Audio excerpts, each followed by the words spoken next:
What's up, YouTube? It's your boy Nash here. Welcome back to the channel. Now, before we get started with today's video, the road to 200 subs has now come to a close, and we are now on the road to 500 subs. Actually, we are actually 238 subs away from hitting 500 subs, and who knows? Maybe we might hit 500 subs by the end of the summer. Only time will tell. But as I have said in previous videos, if this channel does get to 500 subs, I will open up this Korean LOB booster box in its entirety that I got from my partners from Collector Store. So be sure to check them out. Link and address will be in the description below. By checking them out, not only does it support them, it also supports the channel, and I would greatly appreciate it. Excuse me. On the hopes to potentially pull a Blue Eyes White Dragon, a Dark Magician, a Red Eyes Black Dragon, a piece of Exodia, Monster Reborn, Pot of Greed, the possibilities are out there. However, if this channel gets to 1,000 subs, I will open up this first edition Toon Chaos box in its entirety that I also got from my partners over at Collector Store, on the hopes to potentially pull a collector's rare out of this set. But with that being said, if you guys want to see those boxes get opened, maybe you guys want more episodes of WWE's Biggest Issue, maybe you guys want more episodes of Yu-Gi-Oh's Biggest Issue, deck profiles, card discussions, WWE topic videos, or maybe, just maybe, you guys want some premium live event predictions and results. Well, if you guys want all that and more, my channel is the place to be. So if you guys are new to the channel, and I know that a lot of you guys are, because more than 85% of you guys are watching the content, but you guys are not even subscribed, and to top it all off, we got to get more women to watch the content as well.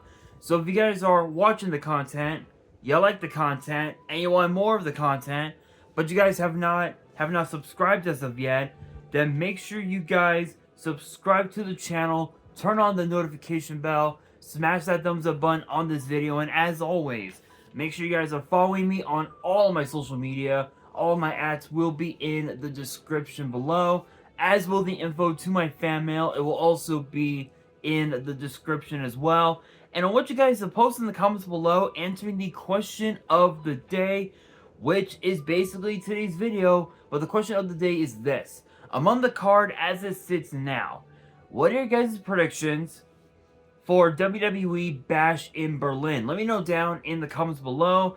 And yeah, that is basically today's video, is my predictions for Bash in Berlin. And honestly, this is going to be by far one of the most interesting PLEs that WWE has done all year, because this is one of those PLEs that a lot of fans might see it as a mid-card PLE, but I see it as a good opportunity for some of our champions to, I guess, to reestablish themselves as champions, if you will. And not only that, we got some grudge matches coming your way in this card. And I'm not going to waste any time. I'm just going to get straight into it. Kicking these off is some breaking news. We found out that supposedly LA Knight will be having a US Open Challenge. Whoop. Sorry guys, I had to fix the pillow on my chair here. Anyway.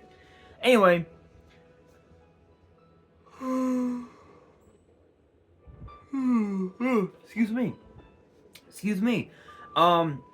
So obviously we know when it comes to these US Open challenges, it's a good way for the US champion to bring in new challengers and new opponents, I guess, if you will.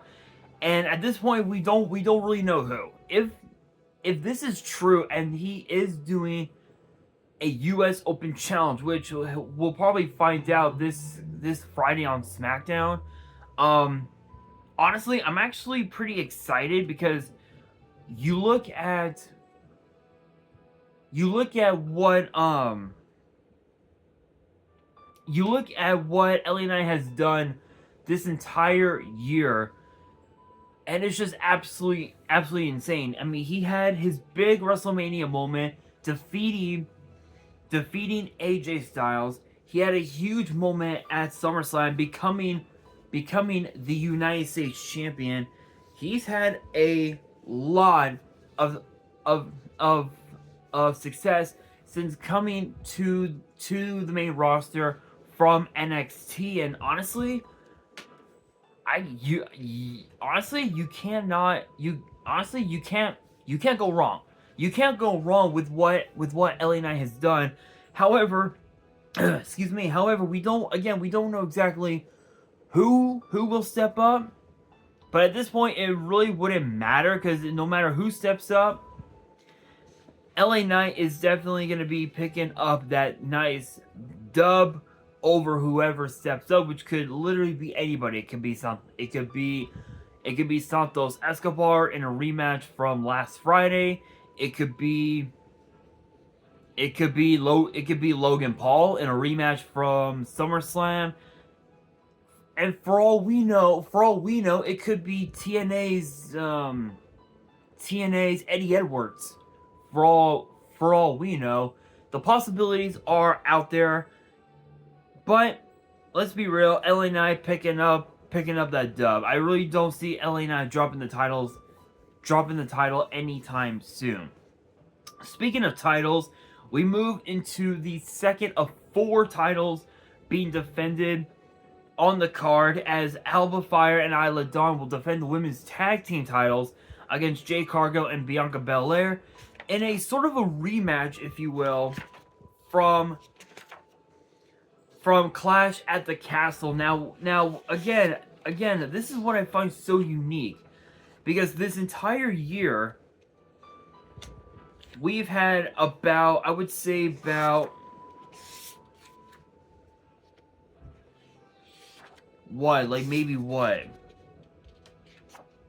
I'd say, let's see, how many? We've had 1, 2, 3, 4, 5. We've had 5. We've had a total of 5, 6. We've had 6 international PLEs across both NXT and the main roster, including Elimination Chamber in Perth, Backlash in Lyon, France, King and Queen of the Ring in Jeddah, and even also as well Money in the Bank and Heatwave in Toronto. This will be the 6th. Yeah. Sorry guys, something got caught in my tongue. Anyway, this will be the 6th international PLE, and it's crazy because when you look at Clash at the Castle in Glasgow, Scotland, Alba Fire and Isla Dawn, they were the heroes. Now they're entering a match against the former champions, who were never pinned. They were never pinned in that decision to begin with. They were never involved in the decision whatsoever in Glasgow, and they deserved a rematch. This rematch for said tag team titles. But the thing is that Alba Fire and Isla Dawn have been teaming together for a lot of part of a couple years now, and they've known each other outside of WWE for a long time. Jade and Bianca, they've just been teaming up this past year, so we don't really know for sure exactly how Jade and Bianca will be able to go at it against the champions, especially with the fact that both their egos are so huge. They've got some massive egos, and not not only that, yes, they were able to become tag team champions in Lyon, France, but this is, I believe, Alba. I think Fire and Dawn's, I think their 5th title defense.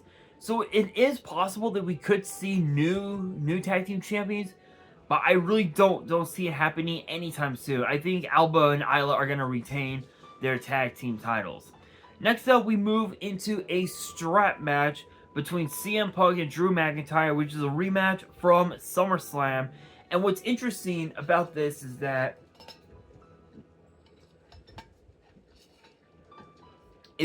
we've had quite a few strap matches in WWE over the years, and one of the most notable ones was obviously John Cena versus Rusev, which we all know about that one. That one was an interesting one. That was an interesting matchup, to say the very least. But for those who are not familiar with a strap match, the rules are simple: no pinfalls, no submissions, no countouts, no disqualification. Only way to win is to drag your opponent to each turnbuckle, and you have to smack each turnbuckle in succession, and you win. If you smack all 4, you win. This is interesting because this is only CM Punk's, I believe, 2nd match. No, his 3rd televised match back since coming back to WWE last year. And I don't know. I don't know. I think CM Punk has gone way in over his head with this one, because Drew McIntyre, ever since CM Punk left WWE, Drew had been grinding, not just in WWE and not just in TNA, but pretty much everywhere else he's been, including promotions like ICW, Evolve. He has grinded and won championships everywhere he's been, even in NXT. And when Punk came back, it left us with more questions than answers. Like, why is he back? What are his motives? And obviously, Punk's motive is to main event WrestleMania. That's his story, if you will. And honestly, I can totally see him main eventing WrestleMania, but I don't know if this is the stage to have done it. I feel like the stage for him to have main evented WrestleMania, I feel like should have been WrestleMania 28, where CM Punk at the time was the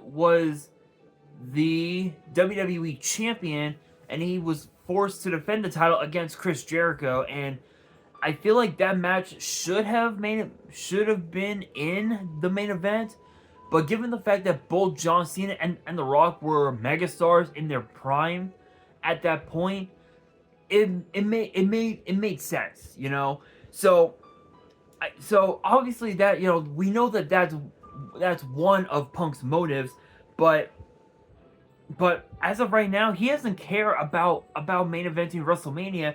He cares about beating the holy shit out of Drew McIntyre and taking back the bracelet that has his wife's name and his dog's name, AJ and Larry, on that bracelet, which again to a lot of people might just be a regular bracelet, but to him it is a priceless artifact, and he wants that artifact back in his hands.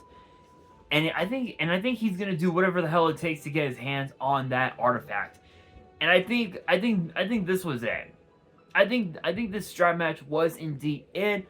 But think about this: Drew McIntyre had won at SummerSlam, no thanks in part to the fact that Seth Rollins was the special guest referee. This time, I think things are going to be a little bit different, and I think we're going to end up seeing CM Punk pick up the victory in this strap match. So I feel like that will be the case, and then the grudge match will come to an end at Bad Blood between McIntyre and Punk. The rivalry ends inside Hell in a Cell. That's just how I feel. Not sure if that's really the line that they're gonna go, but if I was a betting man, I would put my money on CM Punk. And speaking of grudge matches, next up we've got one of the biggest grudge matches we have so far. Rhea Ripley and Damian Priest, the Terror Twins, versus the Judgment Day's Dirty Dom and the Women's World Champion Liv Morgan. I never would have imagined Liv Morgan actually being a part of the Judgment Day. Like that's so weird, right? Isn't that weird, you guys? Because Rhea Ripley tried to convince Liv to join Judgment Day, but it never worked out. Now that Rhea is out of the Judgment Day, Liv is in. That's pretty weird, you guys, ain't it? Ain't that weird? But here's the crazy thing. All of this escalated at SummerSlam. Rhea Ripley returns to WWE after Liv Morgan put Rhea on the shelf for about 4 months. She challenges Liv for the Women's World title. Dom literally screws Rhea out of the title and then makes out with Liv Morgan. And then, of course, we hear Michael Cole call Dom a no-good, two-timing son of a bitch. Literally on camera. It proved that he was doing a lot of yeeting throughout the whole week.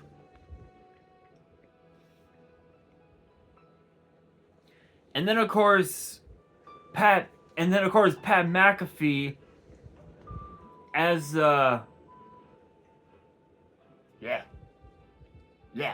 as Dom and Liv were headed back to Gorilla, Pat McAfee decided to call Dom a piece of shit on camera. I'm surprised that WWE actually allowed that. That's actually kind of funny. That's pretty funny. And not only that, but we even also saw Finn Balor screw Damian Priest out of the world title, literally just handing the World Heavyweight title to Gunther, which that was something that we were not expecting. And now this match comes to pass. Obviously, there is nowhere to run, nowhere to hide for both Dom and Liv, or as Michael Cole called them, the Bonnie and Clyde of WWE. And the Terror Twins are going to terrorize the living shit out of Dom and Liv. But think about this though. You know damn well, we all know damn well, Judgment Day is going to show up, and we know how it's going to end, and it ain't going to be pretty. So I'm assuming the idea is for the Judgment Day and the Terror Twins to face each other inside War Games, which is possible. Then again, we could also have as well the Bloodline be inside War Games. We're still like a couple of months, we're still about a couple months away from Survivor Series, so we're not entirely sure.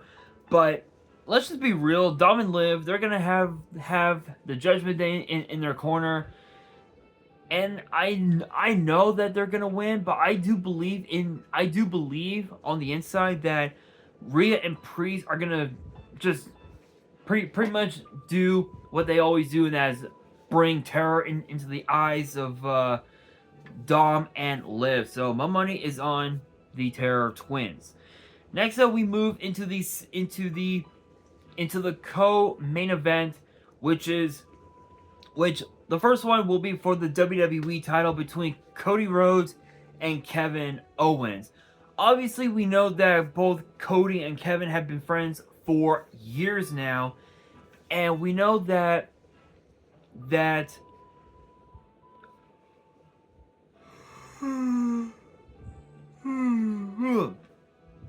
excuse me, and we know that we could have had the rematch between Roman Reigns and Cody Rhodes, but Kevin was just like, you know what? I know I don't deserve this matchup, but fuck it, I'll see you in Berlin. I'm under the impression that we might end up seeing a heel turn in Kevin Owens, but I don't think we will see it. But this is one of those this is one of those PLEs where again, as I mentioned before, it's a smaller PLE. So given the fact that given the fact that we saw given the fact that given what we saw at Clash at the Castle in Glasgow, I know for a fact that Cody Rhodes is gonna retain. Trust me when I tell you. As much as I would love to see Kevin Owens become a champion again, this match belongs to Cody Rhodes. Cody is gonna retain the title. There's really no way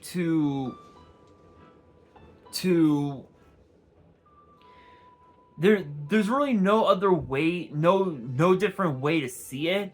But I think the only way that it becomes a double disqualification is if the Bloodline got involved, which you know damn well that they're going to at some point in that matchup. So, but we will have to wait and see. But we move into what I believe should be the main event: Gunther, Randy Orton for the World Heavyweight title in a rematch from King and Queen of the Ring. Think about this, right? You look at what happened in the King of the Ring final. We saw Gunther roll up Randy Orton in a controversial manner to become King of the Ring. Triple H knew that there's a rematch coming. We're getting a rematch, but we don't know when. Gunther goes on to SummerSlam, challenges and wins the World Heavyweight title. The very next Monday on Raw, Randy Orton shows up. I want the rematch. Gunther was like, you know what? You're getting it. And now we have it. Plain simple. This is interesting because obviously we know that Gunther was born and raised in Vienna, Austria, which is in the territories of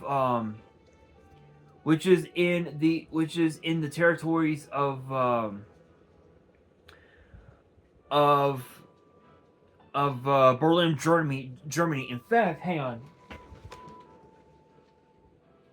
In fact, I believe, because I think I can look it up. Give me a second, guys. Let's see.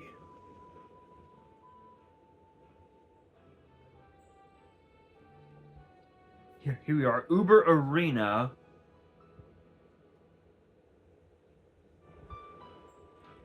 And I believe it is at, and I believe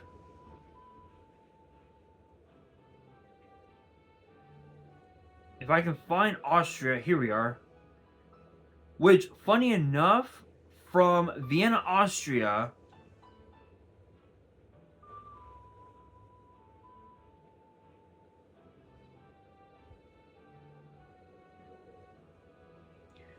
is about funny enough is about a few miles from Berlin. Funny enough,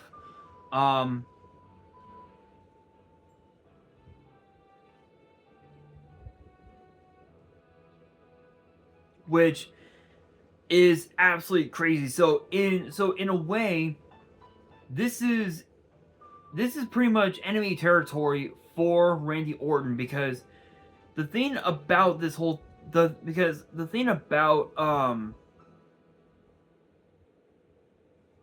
this is that, again, Randy Orton is going to be in enemy territory, and we don't really know. We don't really know if the fans are going to be on the side of Gunther at 100%, or if it's going to be 50-50. My opinion is that this is going to be 50-50, because we all know international fans love to sing Randy Orton's theme song, which is absolutely insane. But this is a match that it's a must win for Randy Orton, because if he wins the world title, he will be in second place all time for most world titles in WWE at 15. Right now he's tied right now technically in second with 14 alongside Triple H. But if he goes 15, Triple H would be third all time, Randy would be second all time, and then of course John Cena and Ric Flair would be tied all time at first place with 16 world titles. This is going to be one of the biggest matches on the entire card, and I feel like that this match should be the main event. I don't know if it will, but I feel like it should. And if it is the main event, woo-hoo, we're going to be in for a hell of a fight. But at this point, as big of a fan as I am of Randy Orton, I think Gunther's going to take it, and he's going to take it clean. This time, it's going to be a clean victory for Gunther. No bullshit, no controversy, plain and simple. But with that being said, that'll do it for today's video. Hopefully you guys enjoyed. If you did, make sure you guys smash that thumbs up button. If you guys are new to the channel and you guys want more WWE PLE predictions in the future, then make sure you guys subscribe to the channel, turn on the notification bell, and follow me on all my social media. All my ads will be in the description below, as will the info to my fan mail. It will also be down in the description as well. And on that, this is your boy Nash, signing out.